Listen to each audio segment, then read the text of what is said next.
ഒരു മീറ്റിംഗ് നടക്കുകയാണ് കേട്ടോ. അതിലേക്ക് ഞങ്ങൾ വന്നതാണ്. SNDP Parassala union.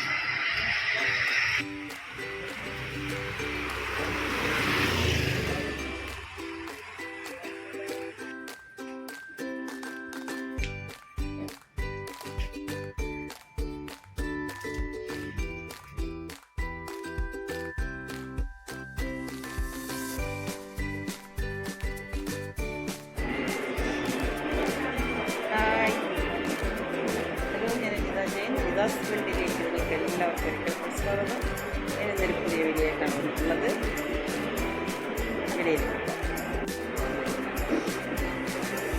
ഇന്നിവിടെ ഒരു മീറ്റിംഗ് നടക്കുകയാണ് കേട്ടോ. എല്ലാവരും വന്നുകൊണ്ടിരിക്കുന്നതേ ഉള്ളൂ, സമയമായി വരുന്നതേ ഉള്ളൂ. വിശേഷം കേട്ടൊന്നും കാണാം.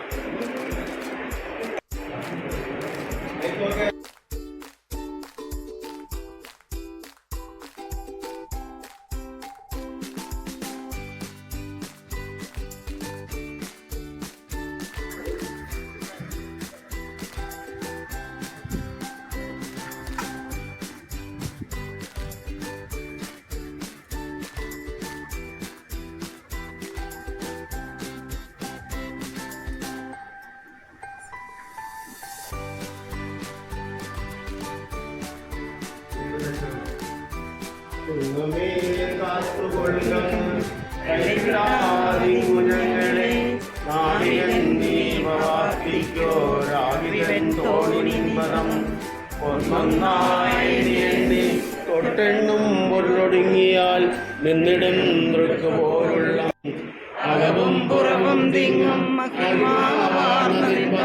പുകഴ്ത്തുന്നു ഞങ്ങളങ്ങോ ഭഗവാനെ ജയിക്കുക ജയിക്കുക ദേവ ധീരാനന്ദ ജയിക്കുക ദയാനന്ദാദയാ സിന്ധോ ആഴിയിൽ ഞങ്ങളാകവേ ആഴണം വാഴണം നിത്യം വാഴണം വാഴണം സുഖം.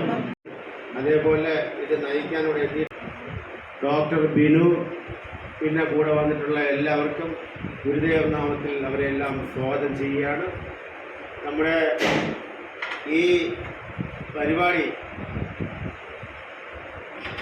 ഗുരുദേവൻ്റെ നാമത്തിന് ഉയർച്ചയ്ക്കുള്ള ഏത് കാര്യവും ചെയ്യാൻ വേണ്ടി ജനറൽ സെക്രട്ടറിയുമായിട്ട് സംസാരിച്ചു. അദ്ദേഹത്തിന് ഞാൻ ഈ കാര്യം പറഞ്ഞപ്പോൾ അത് നമ്മുടെ ആളുകൾക്ക് പ്രയോജനപ്പെടത്തക്ക രീതിയിലുള്ള എന്ത് കാര്യവും ചെയ്യാൻ വേണ്ടി പച്ചപ്പൊടി കാണിച്ചതിൻ്റെ പേരിലാണ് ഞാൻ അവരെ വിളിച്ചിട്ടുള്ളത്.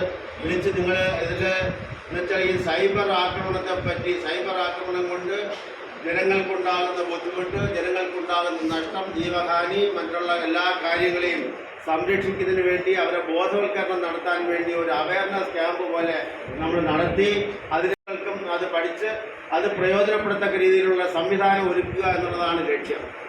ഈ ലക്ഷ്യം നമ്മൾ മുതലെടുത്തുകൊണ്ട് നന്നായിട്ട് അതിനെ സൂക്ഷ്മതയോടുകൂടി കേട്ട് മനസ്സിലാക്കി മുന്നോട്ട് കൊണ്ടുപോകാനുള്ള സംവിധാനം നിങ്ങൾ എല്ലാവരുടെയും ശ്രദ്ധാപൂർവം ഇവിടെ ഉണ്ടാവണം. അതോടൊപ്പം തന്നെ നമ്മുടെ കയ്യിൽ ശ്രീനാരായണ SNDP യോഗം ലീഡേഴ്സ് ക്യാമ്പ് കഴിഞ്ഞ 29 നവംബർ മാസം 29, 30, 1 തീയതികളിൽ മൈസൂരിൽ വെച്ച് നടന്നു. അപ്പോൾ അതിൽ നമ്മുടെ ഈ SNDP യോഗത്തിലുള്ള എല്ലാ യൂണിയനുകളും എല്ലാ ശാഖകളും ശക്തിപ്പെടുത്താനുള്ള എല്ലാ സംവിധാനങ്ങളും ഒരുക്കണം. അതിനുള്ള തീരുമാനങ്ങളാണ് SNDP യോഗത്തിലെ മൈസൂരിൽ വെച്ച് തീരുമാനം എടുത്തിട്ടുള്ളത്. അതിൻ്റെ ഫലമായി നമ്മുടെ ഈ പ്രാവശ്യം നമ്മുടെ വനിതാ സംഘം, ബാലസംഘം, യൂത്ത് മൂവ്മെൻറ്റ്, അതേപോലുള്ള പോഷക സംഘടനകൾ പാഠശാല യൂണിയനിൽ ശക്തമായി എടുത്തുകൊണ്ട് ഈ എല്ലാ ശാഖകളുടെയും സമുദായ അംഗങ്ങളെയും ഉൾപ്പെടുത്തിക്കൊണ്ട് ഈ ഇപ്പോൾ പറയണതെന്ന് വെച്ചാൽ നമ്മുടെ നമ്പൂതിരി മുതൽ നസ്രാണി വരെയുള്ള ആൾ, നേരത്തെ നമ്പൂതിരി മുതൽ നായാടി വരെ എന്നാണ് പറഞ്ഞത്. ഇപ്പോൾ അതല്ല, നമ്പൂതിരി മുതൽ നസ്രാണി വരെയുള്ള ആളുകളെ ഉൾപ്പെടുത്തിക്കൊണ്ട് അവരെല്ലാം ഏകോപിപ്പിച്ചുകൊണ്ട് നമുക്ക് നമ്മുടെ കാര്യങ്ങൾ സാധിക്കത്തക്ക രീതിയിലുള്ള മുന്നോട്ട് പോകാനുള്ള എല്ലാ സാഹചര്യവും എല്ലാവരും ഒരുക്കണം. നമ്മൾ അതിനെ മുറുകെ പിടിച്ചുകൊണ്ട് നമുക്ക് നമ്മുടെ കാര്യസാധ്യത്തിന് വേണ്ടി മറ്റുള്ള ന്യൂനപക്ഷങ്ങളെല്ലാം അവരവരുടെ കാര്യങ്ങളൊക്കെ സംഘടിച്ചുകൊണ്ടിരിക്കുകയാണ്. നമ്മളും അതോടൊപ്പം തന്നെ എല്ലാ കാര്യങ്ങളും സംഘടിപ്പിക്കാനും സാധാരണ നമുക്ക് പ്രയോജനപ്പെടുത്താനുള്ള വഴികൾ തുറന്നു തരാനുള്ള നിർദ്ദേശങ്ങൾ തന്നിട്ടുണ്ട്. അത് നമുക്ക് 2 ആഴ്ച കൂടി കഴിഞ്ഞാൽ വനിതാ സംഘം ഇവിടെ വലിയ വിപുലമായ രീതിയിൽ നടക്കും. അതോടൊപ്പം തന്നെ എല്ലാ ശാഖകളിലും അവരവർക്ക് ചെയ്യത്തക്ക സ്വയം തൊഴിൽ കണ്ടെത്തക്ക രീതി അതിനും നിങ്ങൾ എല്ലാവരും അടുത്ത മീറ്റിങ്ങിന് വിളിക്കുമ്പോൾ എല്ലാ 29 ശാഖകളിലുള്ള എല്ലാ സ്ത്രീകളും പുരുഷന്മാരും എല്ലാവരും പങ്കെടുക്കണം. അതേപോലെ വനിതാ സംഘത്തെ സ്ത്രീകളെ കംപ്ലീറ്റ് വരണം. ബാലസംഘത്തിലെ ചെറുപ്പക്കാരായ കൊച്ചു പിള്ളേരെയും വലിയ കുമാരി സംഗമമുണ്ട്, അതിനും പിള്ളേരെയെല്ലാം ഉൾപ്പെടുത്തണം. അടുത്ത ഇവരെ യൂത്ത് വിങ് ഉണ്ട്, അതെല്ലാം നമ്മൾ ഉൾപ്പെടുത്തി ശക്തമായി മുന്നോട്ട് പോകണം എന്ന് അഭ്യർത്ഥിച്ചുകൊണ്ട് ഈ പരിപാടി നിങ്ങൾ ശ്രദ്ധിച്ച് കേൾക്കുക. അത് കേട്ട് നിങ്ങൾക്ക് പ്രയോജനപ്പെടുത്തക്ക രീതിയിൽ എന്ത് സംശയം ഉണ്ടെങ്കിലും നോക്കുക. അത് സംശയമുണ്ടെങ്കിൽ കേൾക്കുക. കേട്ട് നമുക്കത് മുന്നോട്ട് കൊണ്ടുപോകാമെന്ന് പറഞ്ഞുകൊണ്ട് ഗുരുദേവ നാമത്തിൽ നിങ്ങൾക്ക് ഏവർക്കും നന്ദി പറഞ്ഞുകൊണ്ട് നടത്തുന്നു. നന്ദി, നമസ്കാരം. അങ്ങനെ സ്വിച്ചിടുമ്പോൾ പാഠശാല SNDP യോഗം അഡ്മിനിസ്ട്രേറ്റർ, അതുപോലെ തന്നെ ചാറ്റ് ഗ്രൂപ്പിന്റെ കോർഡിനേറ്റർ ആയിട്ടുള്ള മിസ്റ്റർ അല്ലമി, മറ്റ് ഇവിടെ കേൾക്കാനിരിക്കുന്ന ഒരു എൻ്റെ പ്രിയപ്പെട്ട ആൾക്കാർ,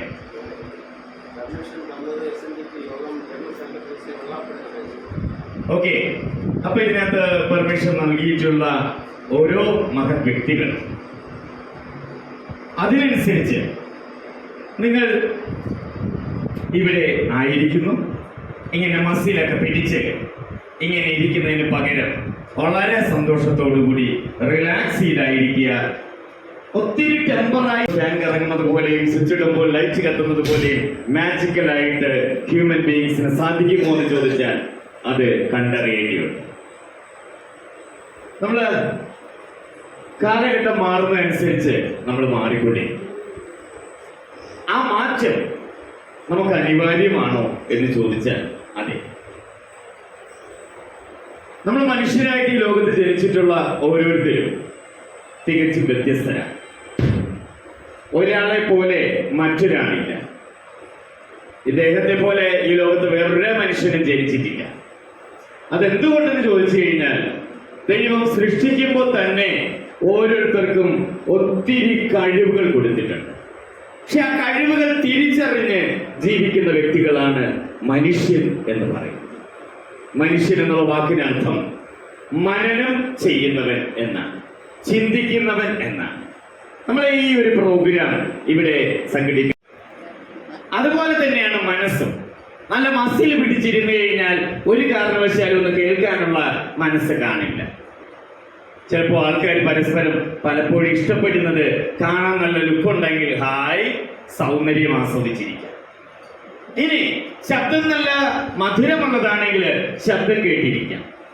ഇങ്ങനെയുള്ള പല തോന്നലുകളുണ്ട്. പക്ഷേ നമുക്ക് വേണ്ടത് ഇൻഫർമേഷനാണ്, അറിവാണ്. അറിവ് ആയുധമാക്കി മുന്നോട്ട് സഞ്ചരിക്കും. അന്ന് വർഷങ്ങൾക്ക് മുന്നേ റേഡിയോ ടിവിയോ ഒന്നുമില്ലാത്ത കാലഘട്ടം. ആദ്യമായി റേഡിയോ വരുന്നു, അപ്പോഴേക്കും ചെവികൾക്ക് കാതോർത്ത് ആൾക്കാരുടെ ചിന്തകൾ, എല്ലാ കോൺസെൻട്രേഷനും ചെവികളിലോട്ടായി. അത് കഴിഞ്ഞിട്ട് സബ്സിക്വന്റ്ലി എന്ത് സംഭവിച്ചു എന്ന് ചോദിച്ചു കഴിഞ്ഞാൽ ടെലിവിഷൻ വരുന്നു. ടെലിവിഷൻ വന്നപ്പോ ഉണ്ടക്കണ്ണും തള്ളി ഇരിപ്പായി. ആ ഇരിപ്പ് കള്ളന്മാർക്ക് കുറെ കൂടെ ബൂസ്റ്റിംഗ് ആയി. സീരിയലുകളും ഇങ്ങനെയുള്ള പ്രോഗ്രാംസും ഒക്കെ വന്നതോടുകൂടി ആൾക്കാരുടെ ശ്രദ്ധ ഇങ്ങോട്ട് പോയി, ടിവിയിലോട്ട് പോയി. അപ്പൊ ബാക്ക് ഡോർ വഴി കള്ളന്മാർക്ക് എൻട്രി കിട്ടി. അങ്ങനെ മോഷണമില്ലാതിരുന്നിട്ട് പിന്നെ മോഷണത്തിന്റെ അളവ് കൂടി. അത് കഴിഞ്ഞിട്ട് എന്ത് സംഭവിച്ചു? മൊബൈൽ ഫോൺ ടെക്നോളജിക്കൽ അഡ്വാൻസ്മെന്റ് വരുന്നു. ആദ്യം കുത്തുഫോൺ, ഹലോ മണി എന്തൊക്കെയുണ്ട് എന്ന് സംസാരിച്ച് തുടങ്ങുന്ന ഫോൺ. വീണ്ടും ടെക്നോളജി ഡെവലപ്പ് ചെയ്തു. അങ്ങനെ എന്ത് സംഭവിച്ചു? മാന്ത് ഫോണും കിളപ്പ് ഫോണും ഡെവലപ്പ് ചെയ്തു. ഏത് നമ്മുടെ കയ്യിലിരിക്കുന്ന സേപ്പിംഗ് ഫോണെ കിണ്ടിയാൽ മാന്തിയാൽ ഓടും പുതിയത് കിട്ടും. അപ്പോ മനുഷ്യന്റെ സ്വഭാവവും അതിനനുസരിച്ച് മാറിത്തുടങ്ങി. കൂട്ടുകുടുംബത്തിൽ നിന്ന് ന്യൂക്ലിയർ ഫാമിലിയിലോട്ട് വന്നപ്പോ കൂട്ടുകുടുംബത്തിൽ 10-15 മക്കൾ ഉണ്ടായിരുന്ന വീടുകളിൽ ഇന്ന് ഒരു കുട്ടി, അരക്കുട്ടി, കാൽക്കുട്ടി എന്നുള്ള അവസ്ഥയിൽ ജനിക്കുന്നത് ആണാണോ പെണ്ണാണോ എന്ന് പോലും വ്യക്തമായ ധാരണയില്ലാതെ വളർത്തുന്ന പല കുടുംബങ്ങൾ. ഓരോ കുട്ടികളുടെയും വ്യക്തിത്വം തിരിച്ചറിഞ്ഞ് ജീവിക്കാൻ അനുവദിക്കാതിരിക്കുന്ന മാതാപിതാക്കൾ, അമിതമായ കടുംപിടുത്തത്തിൽ കുട്ടികളെ ഞെക്കിപ്പിഴിഞ്ഞ് പഠിക്കൂ, ജോലി വാങ്ങൂ എന്നുള്ള മുദ്രാവാക്യം തലയിൽ കുത്തിക്കയറ്റി ഇഞ്ചക്ഷനോട് ഇഞ്ചക്ഷൻ കൊടുത്ത് വളർത്താൻ തയ്യാറെടുക്കുന്ന മാതാപിതാക്കൾ. കാലഘട്ടം മാറുന്നതനുസരിച്ച് നമ്മൾ മാറിക്കൊണ്ടിരിക്കേണ്ടിയുണ്ട്. അങ്ങനെ മാറുന്നില്ല എന്നുണ്ടെങ്കിൽ എന്താ സംഭവിക്കുക?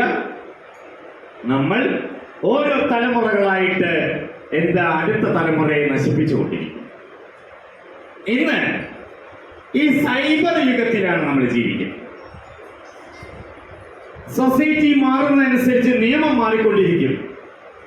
നിയമം പുതിയ പുതിയ ഡെവലപ്മെന്റിലൂടെ വരുന്ന സമയത്ത് വീണ്ടും ടെക്നോളജിയിലും തട്ടിപ്പുകളിലും പുതിയ പുതിയ കണ്ടുപിടുത്തങ്ങളുണ്ടാകും. അപ്പൊ ഇന്നേ ദിവസം നമ്മൾ കേൾക്കാനായിട്ട് പോകുന്നത് cyber crimes. Mobile phone or computer related ആയിട്ടുള്ള ക്രൈംസിനെ കുറിച്ചാണ് ഞാൻ നിങ്ങളെ ഉദ്ബോധിപ്പിക്കാനായിട്ട് പോകുന്നത്. എന്ന് പറഞ്ഞാൽ പെട്ടെന്ന് സ്വിച്ചിട്ടാൽ ഇതാണ് ക്രൈം, ഓ ശരി പാപ്പോ പൊടിയും തട്ടി കല്യാണ വീട്ടിൽ പോയി സദ്യ കഴിച്ചു പോകുന്നത് പോലെ ഒറ്റയടിക്ക് നമ്മൾ അങ്ങനെ കേട്ട് പോകണം എന്നില്ല. കാരണം എന്നെ ഏറ്റവും അവസാനം ഞാൻ പരിചയപ്പെടുത്താം. ഇതെല്ലാം നിങ്ങൾ നന്നായി ശ്രദ്ധിക്കുക. ഇവിടെ നീതി നടപ്പിലാക്കാനുള്ള സംവിധാനമാണ്. നിയമം ഒരുപക്ഷെങ്കിൽ ഒരു കുട പോലെയാണ്. ഈ കുടയ്ക്ക് കീഴിൽ നിൽക്കുന്ന ആൾക്കാർക്ക് സംരക്ഷണം ലഭിക്കും. മഴയത്തോ വെയിലത്തോ കുട പിടിച്ചു പോയാൽ നമുക്കറിയാം അത്രയധികം സംരക്ഷണം കിട്ടും. ഇനി ചില സമയങ്ങളിൽ നിയമം നെല്ലിക്ക പോലെയാണ്.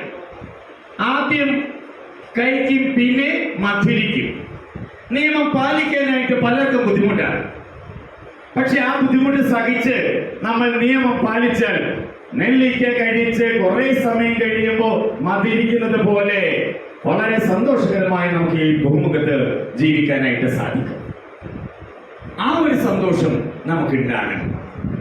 അതല്ലാണ്ട് വെറുതെ എന്തിനാ ഇതൊക്കെ എന്ന് പോകുന്നത് പോലെ പോട്ടെ എന്ന് വിചാരിച്ചിട്ട് നമ്മൾ മുന്നോട്ട് പോയി കഴിഞ്ഞാൽ ജീവിതം പലയിടത്തും ഹുക്കില് അകപ്പെട്ടു പോകും. നിയമം എന്താണെന്ന് മനസ്സിലായി.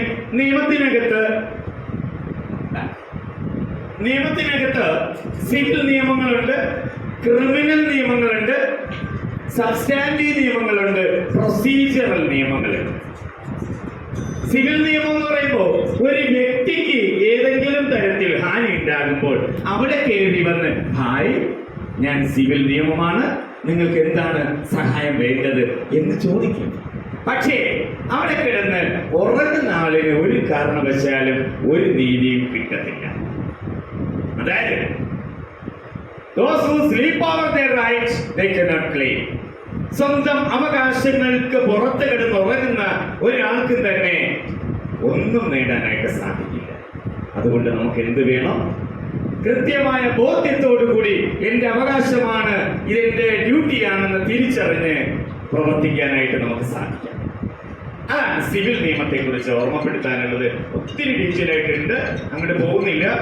ഇനി രണ്ടാമത് ക്രിമിനൽ നിയമങ്ങൾ എന്ന് പറഞ്ഞു കഴിഞ്ഞാൽ ഒരു പബ്ലിക്കിന് എന്തെങ്കിലും ഇൻജസ്റ്റിസ് വരുന്നു, അന്യായമുണ്ടാകുന്നു, ആ സമയത്ത് സഹായിക്കുന്ന നിയമമാണ് ക്രിമിനൽ നിയമം.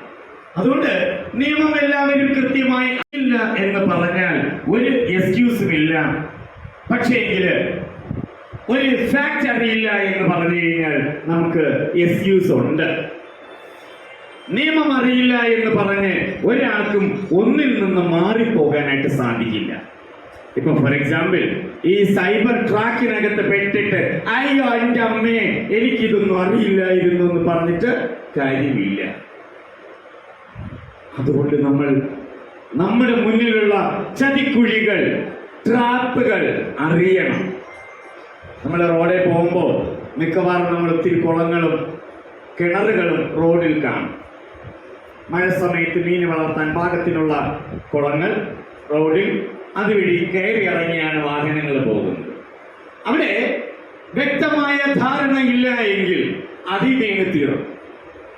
പക്ഷേങ്കിൽ ആ ഒരു ബോധ്യം വേണം. കേരളത്തിലൂടെയാണ് സഞ്ചരിക്കുന്നത്, റോഡുകളുടെ അവസ്ഥ ഇങ്ങനെയാണെന്നുള്ളൊരു ബോധ്യം നമുക്കുണ്ടെങ്കിൽ നമുക്കുള്ള നട്ടല് അതുപോലെ, അല്ലെങ്കിൽ പീസായിട്ട് ഡിസ്ലൊക്കേറ്റ് ചെയ്തൊക്കെ പോകും. ഇനി അത് കഴിഞ്ഞിട്ട് സബ്സ്റ്റാൻറ്റീവ് ലോ എന്ന് പറഞ്ഞു കഴിഞ്ഞാൽ ആ നിയമത്തിനകത്ത് തന്നെ പറയും എന്താണ് തെറ്റ്, അതിന്റെ പരിഹാരമാർഗം, അല്ലെങ്കിൽ എന്താണ് ഒഫൻസ്, അതിന്റെ പണിഷ്മെന്റ്. പ്രൊസീജിയറൽ ലോ എന്ന് വെച്ച് കഴിഞ്ഞാൽ ഏത് ലോ പ്രകാരം ഏത് പ്രൊസീജിയർ അനുസരിച്ചാണ് ഈ നീതി നടപ്പിലാക്കി എടുക്കേണ്ടത്, അതാണ് പ്രൊസീജിയറൽ ലോ എന്ന് പറയുന്നത്. ഇനി നമ്മൾ നെക്സ്റ്റ് നോക്കാനായിട്ട് പോകുന്നത് ഇൻഫർമേഷൻ ടെക്നോളജി. അതിന് എന്തൊക്കെ ഗുണങ്ങളാണ്? What are the advantages, merits of information technology? ഏത് സമയത്ത് 24/7 നമുക്ക് ആക്സസ് കിട്ടും. പണ്ടാണെങ്കിൽ കുട്ടികൾ പഠിക്കുന്ന സമയത്ത് അധ്യാപകരോട് സംശയം ചോദിക്കണമെങ്കിൽ എന്ത് ചെയ്യണം? സ്കൂൾ കാണണം, അല്ലെങ്കിൽ അധ്യാപകരുടെ വീട്ടിൽ പോയി ചോദിക്കണം. അതിനു മുന്നേ ഗുരുകുല വിദ്യാഭ്യാസം ഉണ്ടായിരുന്നു. ആ സമയത്ത് ഗുരുവിന്റെ വീട്ടിൽ ചെന്ന് ഗുരുവിന് എല്ലാ സഹായങ്ങളും ചെയ്ത് ജോലിയൊക്കെ ചെയ്ത് പഠിക്കാനായിട്ട് സാധിക്കുമായിരുന്നു. പക്ഷെ ഇപ്പോ ആരുടെയും സഹായം വേണ്ട. അച്ഛനും അമ്മയും ഇല്ലാതെ കുട്ടി ജനിക്കൂ എന്ന് പറയുന്നത് പോലെ ഇവിടെ എന്ത് ചെയ്യും? ആരുടെയും സഹായമില്ലാതെ ടെക്നോളജിയുടെ സഹായത്തോടു കൂടി എന്ത് ചെയ്യാനായിട്ട് സാധിക്കും? എന്ത് ഇൻഫർമേഷനും കിട്ടും. നിങ്ങൾ വീട്ടിൽ നോക്കിയാൽ മനസ്സിലാകും, നിങ്ങൾക്ക് അറിയാത്ത ഒത്തിരി കാര്യങ്ങൾ കമ്പ്യൂട്ടർ വഴിയോ മൊബൈൽ ഫോൺ വഴിയോ നഴ്സറി പഠിക്കുന്ന കുട്ടി ചെയ്യും. എന്തുകൊണ്ടെന്ന് ചോദിച്ചു കഴിഞ്ഞാൽ കാലഘട്ടത്തിന്റെ മാറ്റമാണ്. 50 വയസ്സുകാരൻ ഉള്ള അറിവുകൾ കൃത്യമായി 5 വയസ്സുകാരൻ ചെയ്യും. കാലഘട്ടത്തിന്റെ മാറ്റം. അപ്പൊ ഈ 24/7 ആക്സസ് ആണ് കിട്ടുന്നത്. ഫാസ്റ്റർ കമ്മ്യൂണിക്കേഷൻ ആണ്. നമുക്ക് അന്നൊക്കെ ആണെങ്കിൽ പണ്ട് കാലത്ത് എബ്രോഡ്, അതിനനുസരിച്ച് നമ്മൾ പോസിറ്റീവ് സപ്പോർട്ട് നമ്മൾ കൊടുക്കണം. ഇനി അതുപോലെ hidden identity in cyber space. വരുന്നത് ഗോപാലനാണെങ്കിലും തങ്കപ്പനായിരിക്കും അപ്പുറത്ത് ഓപ്പറേറ്റ് ചെയ്യുന്നത്. ഇത് ആരാണെന്ന് അറിയാൻ പറ്റത്തില്ല. ഫോൺ വഴി എൻ്റെ വോയിസ് നിങ്ങൾ കേട്ട് കഴിഞ്ഞാൽ മിക്കവാറും എൻ്റെ ക്ലാസ്സിലിരിക്കുന്ന കുട്ടികളാണെങ്കിൽ കറക്റ്റായിട്ട് ഐഡന്റിഫൈ അത് ഞാനാണ്. പക്ഷെ അല്ലാണ്ട് ഫേക്കായിട്ട് ഇങ്ങനെ വോയിസ് വന്നാൽ പണിപ്പാണ്, പ്രോബ്ലമാണ്, ഡിസഡ്വാൻറ്റേജ് ആണ്. ഇനി ഇതിനകത്ത് IT ആക്ടിന് കുറെ സാലഡ് ഫീച്ചേഴ്സ് ഉണ്ട്. ദെൻ ഈ IT ആക്ട് പല ആക്ടുകളിലും, അതായത് ഇന്ത്യൻ പീനൽ കോഡ് ഇപ്പോൾ ഭാരതീയ ന്യായ സംഹിത 2023 അതിനകത്തും ഇന്ത്യൻ എവിഡൻസ് ആക്ട് ഇപ്പോ ഭാരതീയ പല ആക്ടുകളിൽ ഇത് റിഫ്ലക്ട് ചെയ്തു. IT ആക്ട് റിഫ്ലക്ട് ചെയ്തു. ഇനി അതുപോലെ ഇ ഗവർണൻസ് എന്ന് പറഞ്ഞു കഴിഞ്ഞാൽ ഇലക്ട്രോണിക് ഗവർണൻസ്. നമ്മൾ ഇലക്ട്രോണിക് സിസ്റ്റം വഴി എന്ത് കാര്യങ്ങൾ വേണമെങ്കിലും നമുക്ക് ചെയ്തെടുക്കാൻ പറ്റും. വീട്ടിൽ ഇരുന്ന് എന്താ കംപ്ലൈന്റ് ഫയൽ ചെയ്യാം, ശരിയല്ലേ? അതും ഒരു പ്രോബ്ലമാണ്. പിന്നെ delay in receiving goods receive ചെയ്യാനായിട്ട് ലേറ്റ് ആകും, അതൊരു പ്രോബ്ലമാണ്. പക്ഷെ ഇപ്പൊ ഓൺലൈനിൽ എപ്പോൾ ഏത് സെക്കൻഡിൽ കിട്ടുമെന്നുള്ളത് അവർ പറയുന്നതനുസരിച്ച് വരുന്നുണ്ട്. ലേറ്റ് ആയാൽ നമുക്ക് കേസ് കൊടുക്കാം. ഇനി സൈബർ ക്രൈംസ് ഏതൊക്കെ തരത്തിലാണ് വരുന്നത്? 3 തരത്തിലുള്ള മേജർ ഒഫൻസുകളാണ്. ഒന്ന്, ഒഫൻസ് അഗെയിൻസ്റ്റ് ഇൻഡിവിജ്വൽ, വ്യക്തികൾക്കെതിരായിട്ടുള്ള കുറ്റങ്ങൾ. 2, എക്കണോമിക് ഒഫൻസസ്, സാമ്പത്തിക തട്ടിപ്പുകൾ. 3, ഒഫൻസസ് അഗെയിൻസ്റ്റ് ഗവൺമെന്റ്. ഇനി ഇതിനകത്ത് ആരാണ് സൈബർ ക്രൈം ചെയ്യുന്നതെന്ന് ചോദിച്ചു കഴിഞ്ഞാൽ ഇൻസൈഡേഴ്സ്.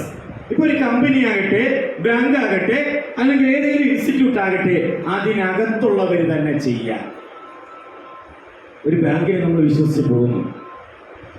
ഈ അടുത്ത കാലത്ത് ഒരു ബാങ്കിൽ നിന്ന് നോട്ട് കെട്ട് കൊടുത്തപ്പോൾ നല്ല ടൈറ്റ് ആയിട്ടുള്ള കെട്ട 100 നോട്ടുണ്ട്. പക്ഷേ അതിനകത്ത് വീട്ടിൽ കൊണ്ടുപോയി നോക്കുമ്പോൾ 16 നോട്ട് കുറവാണ്. നമ്മൾ എന്ത് ചെയ്യുന്നറിയോ? വലിച്ചവരോ ഇല്ല, ചൈറ്റാണോ ചൈറ്റ് എന്നപ്പോ. പക്ഷെ നമ്മുടെ റെസ്പോൺസിബിലിറ്റിയാണ്. തിരിച്ച് കേസ് കൊടുത്താൽ വല്ലതും നടക്കോ? ഇല്ല. കാരണം നമ്മുടെ ഡ്യൂട്ടിയാണ് എണ്ണി തിട്ടപ്പെടുത്തിയിട്ട് പോവുക. ഓക്കെ, സോ അത് നന്നായിട്ട് ശ്രദ്ധിക്കണം. പിന്നെ ഹാക്കേഴ്സ് ഉണ്ട്, ഒത്തിരി ഹാക്കേഴ്സ്. സാറേ അതിനെ എന്ത് ചെയ്യുന്നു? തലവെട്ടി മാറ്റി അല്ലെങ്കിൽ ഉടൽ വെട്ടി മാറ്റി ചെയ്താൽ അത് സൈബർ പ്രൊണോഗ്രഫി. എന്നിട്ട് അയച്ചാൽ മാത്രം മതി, പണി കിട്ടി. ഫോട്ടോ എടുക്കുക, സേവ് ചെയ്യുക, ക്രോപ്പ് ചെയ്യുക, കട്ട് ചെയ്യുക, മാറ്റുക, ഇതൊക്കെ ക്രൈമാണ്. അയ്യോ എന്റെ കമ്പ്യൂട്ടറിനകത്ത് എങ്ങനെയോ വന്ന് കയറിയതാണ് ഇത് ഇഷ്ട ഫോട്ടോ എന്ന് പറഞ്ഞിട്ട് കാര്യമൊന്നുമില്ല. ഒണ്ടോ പണി. മനസ്സിലായോ? ഇനി സെയിൽ ഓഫ് ഇല്ലീഗൽ ആർട്ടിക്കിൾസ്, അതായത് ഡ്രഗ്സ് മൊബൈൽ ഫോൺ വഴിയൊക്കെ വിൽക്കാൻ ശ്രമിക്കുന്ന ആൾക്കാർ, അത് പണി കിട്ടും. ഈ നമ്മുടെ നെയ്യാറ്റിൻകര താലൂക്കിനകത്ത് തന്നെ ഒരാൾ പരസ്യം കൊടുത്തു, ചന്ദനം വിൽക്കാനുണ്ട് മൊബൈലിൽ. അപ്പൊ എന്ത് ചെയ്തു? വാങ്ങാനുള്ള ആള് ചോദിച്ച കാശും കൊടുത്ത് വാങ്ങാൻ റെഡിയായി. പക്ഷെ നിങ്ങൾ തന്നെ വണ്ടി അറേഞ്ച് ചെയ്യണമെന്ന് പറഞ്ഞു. അപ്പൊ എന്ത് ചെയ്തു? ഉടമസ്ഥന് ഭയങ്കര സന്തോഷമായി, എല്ലാ ക്യാഷും കൂടെ ഒരുമിച്ച് തരാം. അങ്ങനെ വണ്ടിയിൽ ചന്ദനത്തടി കയറ്റി. അപ്പൊ പറഞ്ഞു, പൈസ അവിടെ ഇരിക്കുന്നു, അവിടെ നിന്ന് തരാൻ പാപ്പോ. ഇല്ല, എനിക്കിപ്പോ വരാൻ സമയമില്ല, നിങ്ങൾ തന്നിട്ടേ പോകാവൂ. ഇല്ല. അവസാനം പോലീസിനെ കൂടെ വിളിച്ച്, എൻഫോഴ്സ്മെന്റ് ഓഫീസേഴ്സ് ആയിരുന്നു, ആളിനെയും പൊക്കി, കഷ്ടം, ആ വണ്ടിയും പൊക്കി നേരെ അകത്ത് പോയി. എങ്ങനെയുണ്ട്? നല്ല പരസ്യം ഓൺലൈനിൽ കൊണ്ടുപോകും. ഓക്കെ, സോ അതുപോലെ ഞാൻ പറഞ്ഞില്ലേ, ഈ പറയുന്ന ക്രൈം ചെയ്യുന്നവന് എന്തായാലും തെളിവ് ബാക്കിയാകും. ഇനി അതുപോലെ ഓൺലൈൻ ഗാംബ്ലിംഗ്, പലതരത്തിലുള്ള ഗെയിംസ് തട്ടിപ്പുകൾ ഇങ്ങനെയുണ്ട്, അതുകൊണ്ട് സൂക്ഷിക്കുക. പിന്നെ ഇന്റലക്ച്വൽ പ്രോപ്പർട്ടി ക്രൈംസ്, അതായത് ഒരാളുടെ മാനുഷിക വൈഭവം, എഴുത്തോ ഡ്രാമയോ ഒക്കെ വേറൊരാൾ തട്ടിയെടുത്തു കഴിഞ്ഞാൽ അതും ക്രൈമാണ്. പിന്നെ ഇമെയിൽ സ്പൂഫിംഗ്, അതായത് ഒരാൾ അയക്കുന്നത് പോലെ തോന്നും, പക്ഷേ ഒറിജിനലി അയക്കുന്നത് വേറൊരാള് വേറൊരു സ്ഥലത്തിരുന്നിട്ടായിരിക്കും. അപ്പോ നമ്മൾ വിശ്വസിച്ച് പോകുന്നു, പണി കിട്ടും.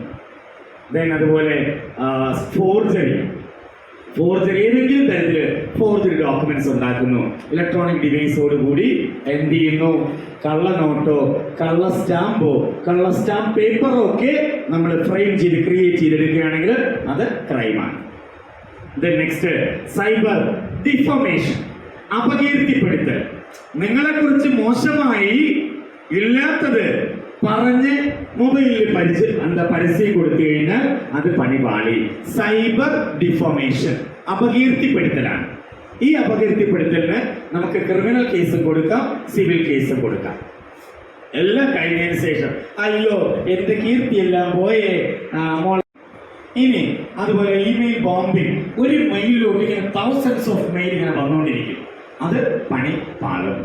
പിന്നെ അതുപോലെ സൈബർ വോയറിസം, ഒരാളുടെ ഫോട്ടോയോ വീഡിയോ എടുത്ത് അത് മാറ്റി സേവ് ചെയ്യുന്നു, സൈബർ വോയറിസം.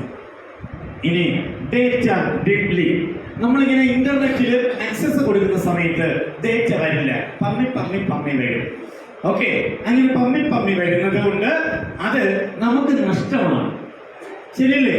അതായത് എന്ന് പറഞ്ഞിങ്ങനെ ക്ലിക്ക് ചെയ്യുന്ന സമയത്ത് കറങ്ങി നിൽക്കും.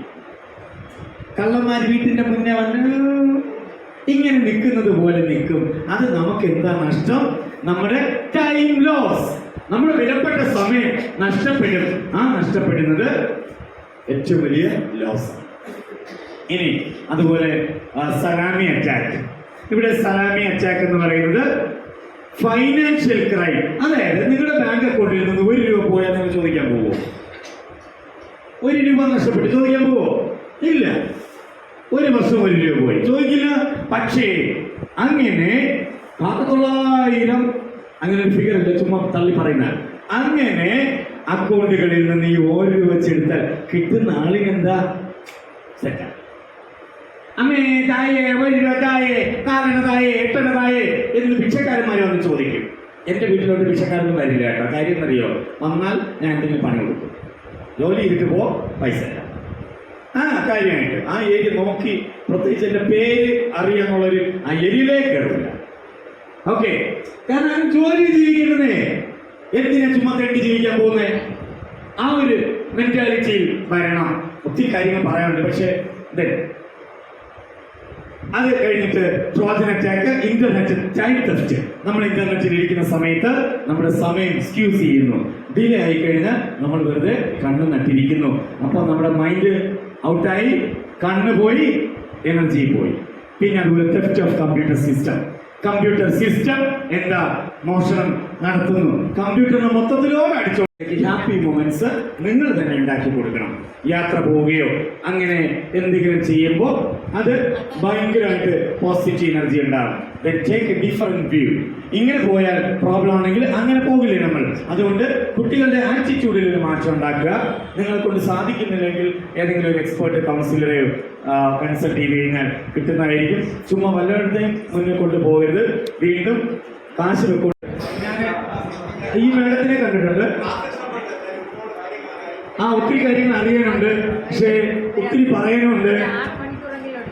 അതെ അതെ യെസ്. കാരണം ഒത്തിരി സാധാരണ സെഷൻസ് ഇങ്ങനെ സ്റ്റാർട്ട് ചെയ്യുന്നത് ഒത്തിരി ടൈം ഇങ്ങനെ പോകും. കാരണം അങ്ങനെ നിങ്ങൾക്ക് കേട്ട് മനസ്സിലാക്കാനും സംശയങ്ങൾ ചോദിച്ച് മനസ്സിലാക്കാനുണ്ട്. ഇവിടെ അപ്പുറത്തെ റോഡിലെ സെൻട്രൽ ബാങ്ക് ഉണ്ടല്ലോ, അതിനപ്പുറത്തെ റോഡ്, ആ റോഡിൽ വെബ്സൈറ്റ് ഇത്രയൊരു റിസ്കി ടാസ്ക് സൊസൈറ്റിക്ക് ബെനിഫിറ്റഡ് ആയിട്ടുള്ള ഈ ഒരു തീം മൈൻഡിൽ നിന്ന് റിയൽ വേൾഡിലോട്ട് അപ്ലൈ ചെയ്യാനായിട്ട് അവർ കാണിച്ച മനസ്സിനെ ഞാൻ റിയലി അപ്രീഷിയേറ്റ് ചെയ്യുന്നു. ആക്ച്വലി ഈ പ്രോഗ്രാം ഞാൻ എൻ്റെ മൈൻഡിൽ നിന്ന് ഷെഡ്യൂൾ ചെയ്തതല്ല. ഞാൻ വേറെ ആരെങ്കിലും അറേഞ്ച് ചെയ്യാൻ നോക്കിയിട്ട് ആർക്കും താല്പര്യമില്ലാത്ത, അതുകൊണ്ട് അറിവില്ലാത്തത് കൊണ്ടും ആരും വരാത്തത് കൊണ്ട് ഞാൻ റിസ്ക് എടുത്ത് വന്നിട്ട് ഇച്ചിരി ഉറങ്ങാമെന്ന് വിചാരിച്ചതാ. അപ്പോൾ വന്ന് ജസ്റ്റ് റെഡിയായി ഇങ്ങോട്ട് വന്നതാണ്. സോ അപ്പോഴേക്കും നിങ്ങളെ എല്ലാവരും സ്പെഷ്യലി അപ്രീഷിയേറ്റ് ചെയ്യുന്നു. എസ്പെഷ്യലി ഓർഗനൈസേഴ്സ്, അജയ് സാറ്, എല്ലാവരെയും സ്നേഹത്തിന്റെ ഭാഷയിൽ ഓർത്തു വെക്കുക. ഇനി നിങ്ങളെയും ഞാൻ കൃത്യമായി ഓർക്കും, നിങ്ങളും എന്നെ കൃത്യമായിട്ട് ഓർക്കണം. നിങ്ങളുടെ പ്രാർത്ഥനയിലും എന്നെ കൂടെ ഓർക്കാമെന്ന് ഓർമ്മിപ്പിച്ചുകൊണ്ട് നിർത്തുന്നു. താങ്ക് യു സാർ, വളരെ ഉപകാരപ്പെട്ടു. പ്രത്യേക ഉപകാര സമർപ്പണ ചടങ്ങാണ്. ഉപകാരം ഏറ്റുവാങ്ങുന്നതിന് Limca book of world record winner Shri ബാബുജയനെയും ഉപകാരം സമർപ്പിക്കുന്നതിനായി advocate and counselling psychologist doctor PM Binu തോട്ടത്തിനെയും ക്ഷണിക്കുന്നു.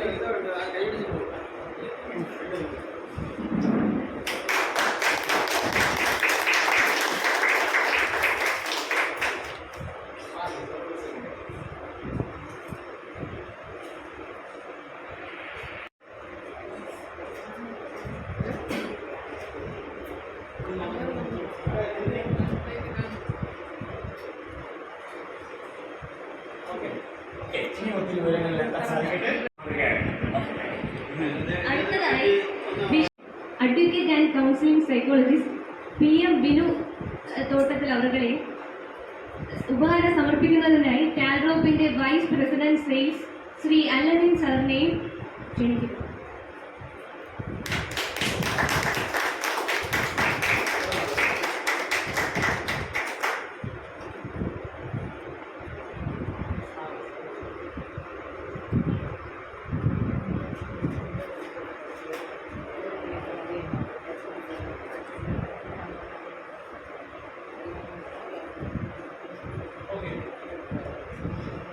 നല്ലൊരു അടുത്തതായി കോർഡിനേറ്റർ അപ്രത്യക്ഷീറ്റ് ആണ്. ഉപഹാരം ഏറ്റുവാങ്ങുന്നതിനായി പ്രോഗ്രാം കോർഡിനേറ്റർ ആയ ശ്രീ വിജയൻ അവരുടെയും ഉപഹാരം സമർപ്പിക്കുന്നതിനായി ടാൽറോപ്പിന്റെ vice president and sales Allamin സാറിനെയും ക്ഷണിച്ചുകൊള്ളു. ജയൻ സാർ.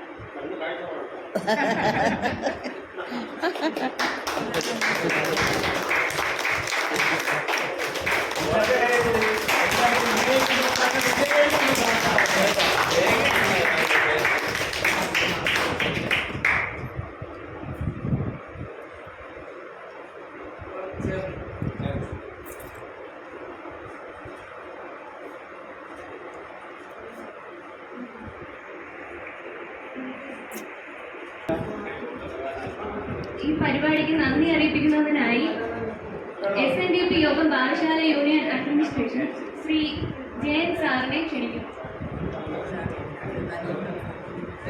അപ്പോൾ ഇതാ എല്ലാവരും എങ്ങനെ സന്തോഷമുണ്ടോ? നിങ്ങൾ കാര്യങ്ങൾ കുറച്ച് മനസ്സിലാക്കിയില്ലേ? നഷ്ടമില്ലല്ലോ, നഷ്ടമുണ്ടോ? അപ്പം പാഠശാല യൂണിയൻ ഓഫീസിൽ വരുന്ന എല്ലാ ലാഭത്തിൽ വരും, ഉയർച്ചയിൽ വരും, സന്തോഷം വരും എന്നുള്ളത് തെളിവാണ്, ഉത്തമ ഉദാഹരണമാണ്. അടുത്ത് നിങ്ങളെ ഞാൻ ഒരു 2 ആഴ്ച കഴിഞ്ഞിട്ട് വനിതാ സംഘത്തിന്റെ ഒരു ഗംഭീര പരിപാടി, അത് ആ പാഠശാല യൂണിയനിൽപ്പെട്ട 29 ശാഖകളും ഉയർന്ന പദവിയിലോട്ട് പോകാൻ വേണ്ടിയുള്ള സംവിധാനങ്ങൾ ഒരുക്കുകയാണ്. അതിനെല്ലാവരും കൂടി സഹകരിക്കണം, ഓരോരോ കാര്യത്തിൽ സഹകരിക്കണമെന്ന് അഭ്യർത്ഥിച്ചുകൊണ്ട് ഇന്ന് ഇവിടെ എത്തിച്ചേർന്നിട്ടുള്ള എല്ലാ ശാഖകളുടെയും president, secretary, Sasikuttan sir, മധുവൻ, Ajikuttan, മറ്റേ നമ്മുടെ എംപ്ലോയീസ് ഫോറത്തിന്റെ ചെയർമാൻ, അത് വന്നിട്ടുള്ള എല്ലാവരെയും പേരെടുത്ത് പറയാൻ അറിയില്ല എങ്കിലും ഇനി എല്ലാവരും ഞാൻ പരിചയപ്പെട്ട് എല്ലാവരുടെയും സംസാരിക്കുന്നു. എല്ലാവരുടെ പേരും ഞാൻ പറഞ്ഞ ചേട്ടൻ അനിയത്തിയെന്ന് വിളിച്ച് ഞാൻ സംസാരിച്ച് എല്ലാവരെയും ഏകോപിപ്പിച്ചുകൊണ്ട് പാഠശാല യൂണിയനോട് മഹത്തായ യൂണിയനാക്കി മാറ്റും എന്ന് പറഞ്ഞുകൊണ്ട് ഒരിക്കൽ കൂടെ നിങ്ങൾക്ക് നന്ദി പ്രകാശിപ്പിക്കേണ്ട വാക്കുകൾ പൂർണ്ണമാക്കുന്നു.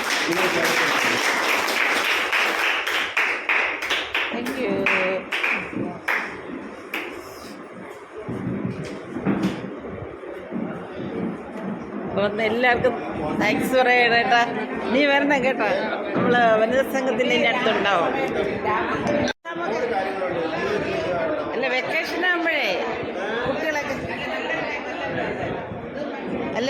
ആകുമ്പോഴേ കുട്ടികളെ വരുത്തി ഒന്ന് വിളിക്കാം.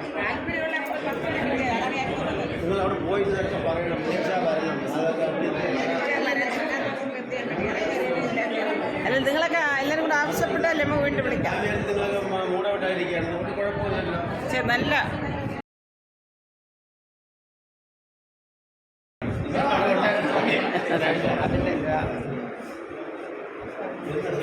ശരി, ഇപ്പോൾ വീണ്ടും വിളിക്കാം.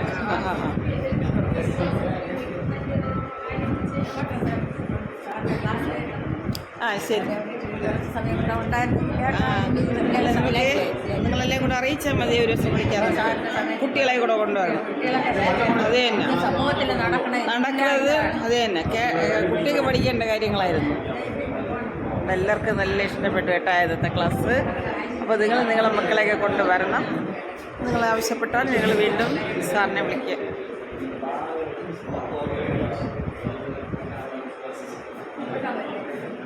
ശരി, ഇപ്പോൾ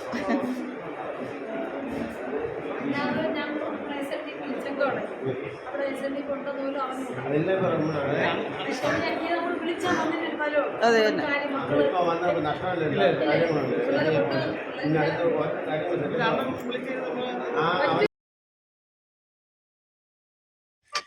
ആത്മഹത്യാ പ്രവണതയുള്ള അവരോട് ഈ വിനു സാർ പറയുന്നത് ഒന്ന് കേട്ടു നോക്കിയാലോ.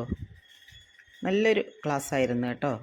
ഇനിയുള്ള ക്ലാസ്സുകളിൽ നിങ്ങളും പങ്കെടുക്കാൻ നോക്കണേ. തക്ക സമയത്തുള്ള ഉപദേശം കൊണ്ട് ഒത്തിരി പേരെ നമുക്ക് രക്ഷിക്കാൻ സാധിക്കുമെന്നാണ് സാർ പറയുന്നത്. ഒന്ന് കേട്ടു നോക്കൂ. നമസ്കാരം. ഇന്നത്തെ കാലഘട്ടത്തിൽ ഒത്തിരിയധികം പ്രശ്നങ്ങൾ പലരും അഭിമുഖീകരിക്കും. പലരുടെയും പ്രശ്നങ്ങൾ അവർ മനസ്സിൽ തന്നെ ഒതുക്കി വെച്ച് ഒരു പരിധി കഴിയുമ്പോൾ പൊട്ടിത്തെറിക്കുന്നത് പോലെ ജീവിതം ഹോമിച്ചു പോകുന്നൊരവസ്ഥയാണ്. നല്ല കേൾവിക്കാരും നല്ല കാഴ്ചക്കാരും ഇല്ല എന്നുള്ളത് ഈ സമൂഹത്തിൻ്റെ ഏറ്റവും വലിയ തോൽവിയാണ്. അതുകൊണ്ട് തന്നെ നിങ്ങൾക്ക് നല്ല ബെസ്റ്റ് ഫ്രണ്ടായിട്ട് സ്വന്തം അമ്മയെയും സ്വന്തം അച്ഛനെയും കരുതാം. അവരോട് തുറന്ന് സംസാരിക്കുക.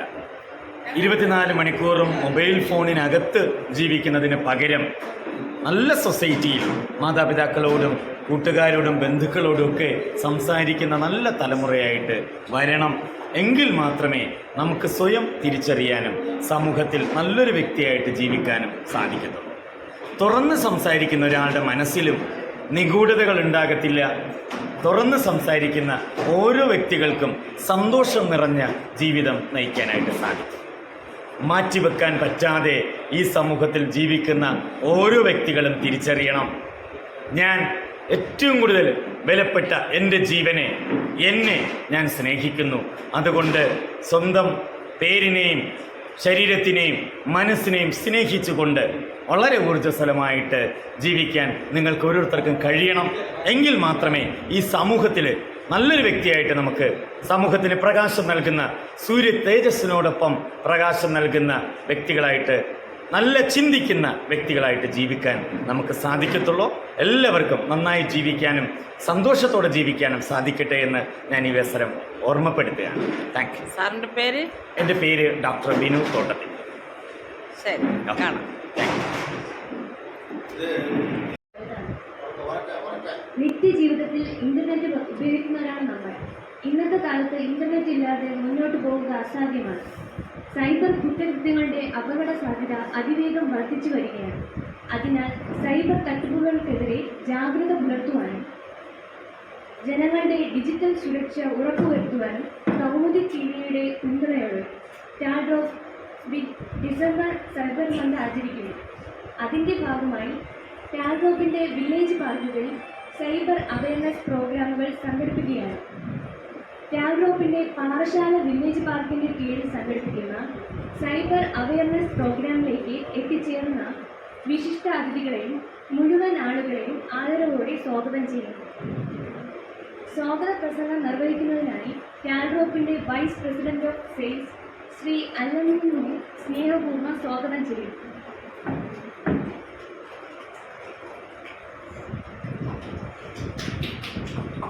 Good evening. ഓഡിബിളാണോ? എല്ലാവരും കേൾക്കുന്നുണ്ടോ? ഏറ്റവും പിറകിലിരിക്കുന്നവർ കേൾക്കുന്നുണ്ടോ? ഓക്കെ. കുറച്ച് നീണ്ടുപോയി. നമ്മൾ 3:30 സ്റ്റാർട്ട് ചെയ്യാമെന്ന് പറഞ്ഞിരുന്നത്.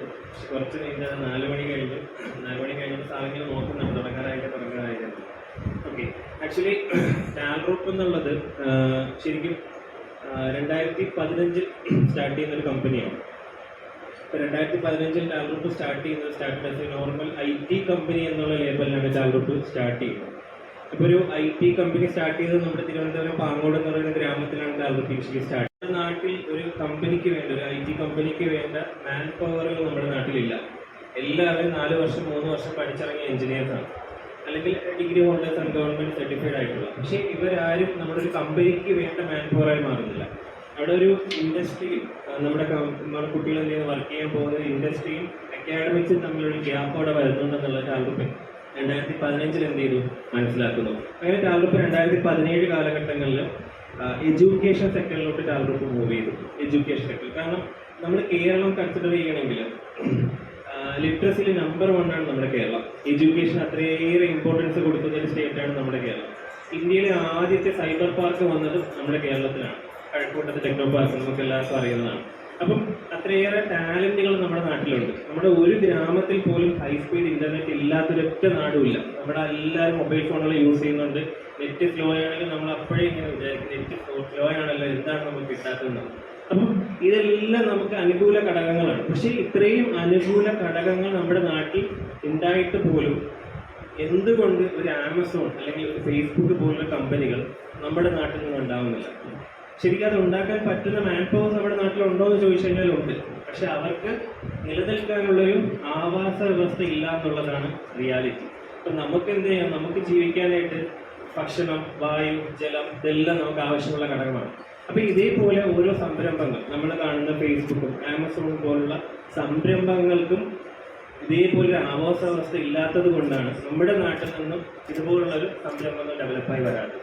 അപ്പം ഇത് തിരിച്ചറിഞ്ഞുകൊണ്ടാണ് ടാൽഡ്രോപ്പ് എന്ത് ചെയ്യുന്നത് 2015 മുതൽ ഈ ഒരു 10 വർഷം 2024-25 ആ ടൈം ഫ്രെയിമിലോട്ട് നമ്മൾ എത്തുകയാണ്.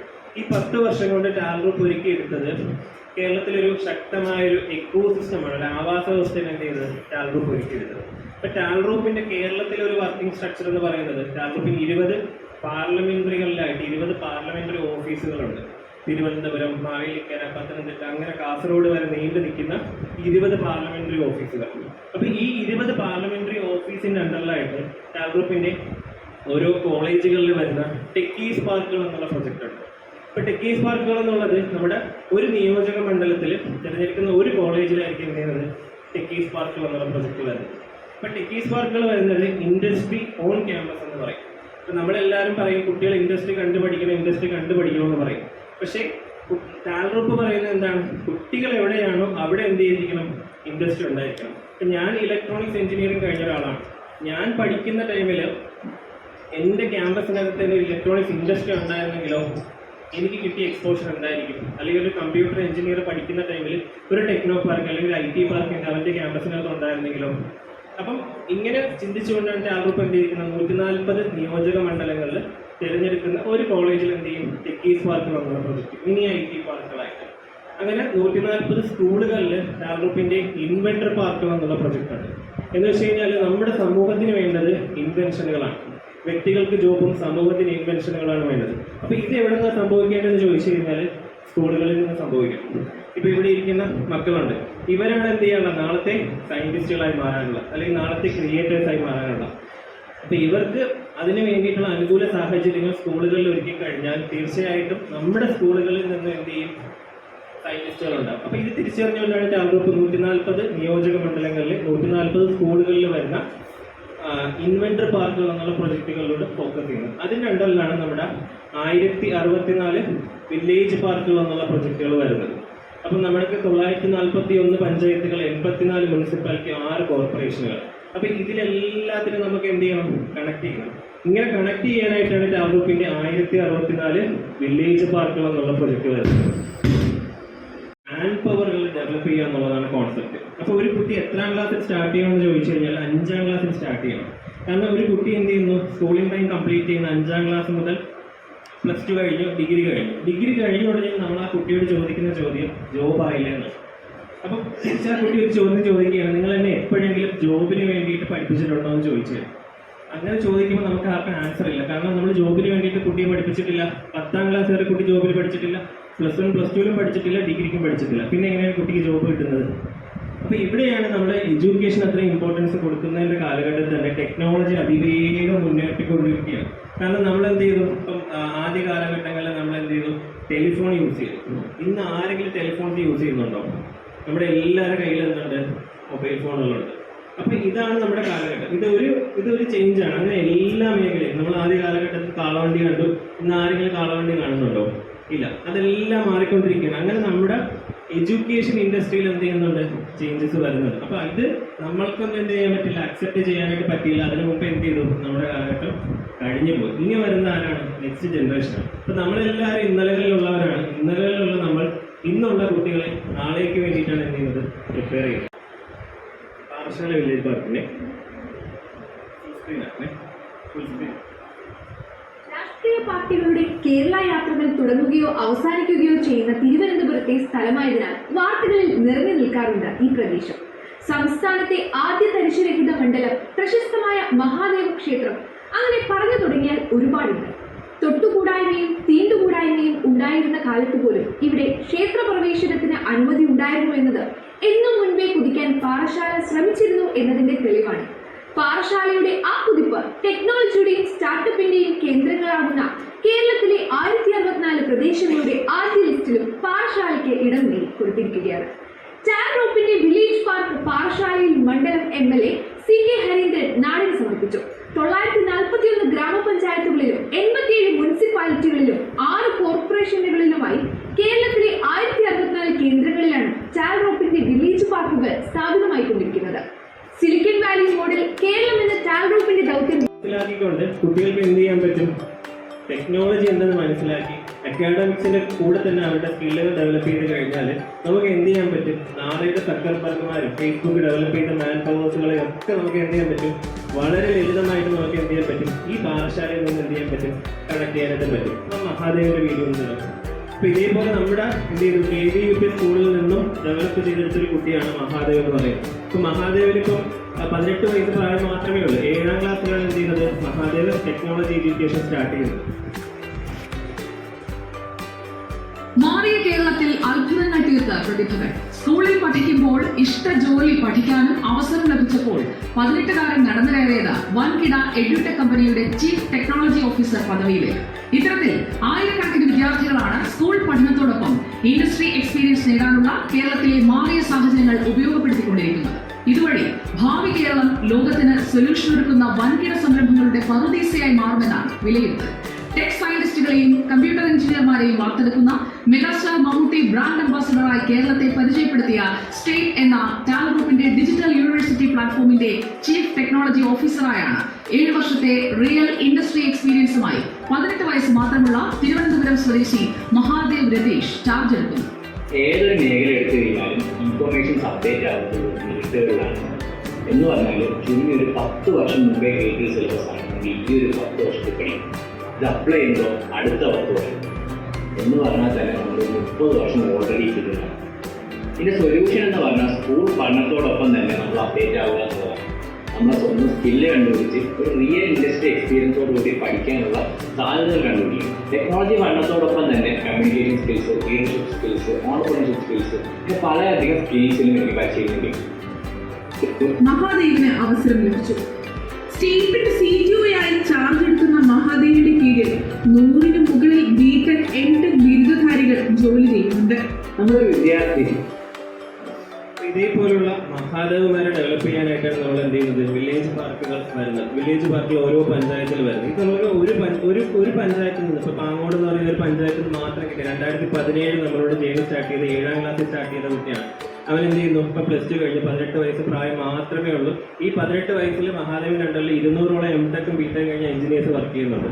യാതൊരു ഈഗോയും ഇല്ല. കാരണം 7 വർഷത്തെ ഇൻഡസ്ട്രിയൽ എക്സ്പീരിയൻസ് ആണ് മഹാദേവന് കിട്ടിയിരിക്കുന്നത്. അപ്പോൾ മഹാദേവന്റെ ബ്രെയിൻ ഏറ്റവും അഗ്രസീവായിരിക്കുന്ന ടൈമിൽ എന്ത് ചെയ്തു, അവന്റെ സ്കില്ല് കണ്ടെത്തി. ആ സ്കില്ല് കണ്ടെത്തുകയും ആ ഓപ്പർച്യൂണിറ്റി എന്ത് കൃത്യമായിട്ട് പിടിച്ചുകൊണ്ട് അവൻ എന്ത് ചെയ്തു, അവന്റെ ലക്ഷ്യത്തിൽ എത്തിച്ചേർന്നു. അപ്പോൾ ഇതേപോലെ നമ്മുടെ നാട്ടിൽ എന്ത് ചെയ്യുന്നുണ്ട്, ടാലന്റുകളുണ്ട്. ഇപ്പം അടുത്ത സച്ചിൻ തെണ്ടുൽക്കർ, അപ്പം നമുക്ക് എന്താ പറയുക, IPL ഇപ്പം എന്ത് ചെയ്തു 1 കോടി സാധ്യമാക്കിക്കൊണ്ടിരിക്കുന്നത്. ഇതിന്റെ ഭാഗമായി ഇന്ത്യയിലെ മറ്റു 27 സംസ്ഥാനങ്ങളിലെയും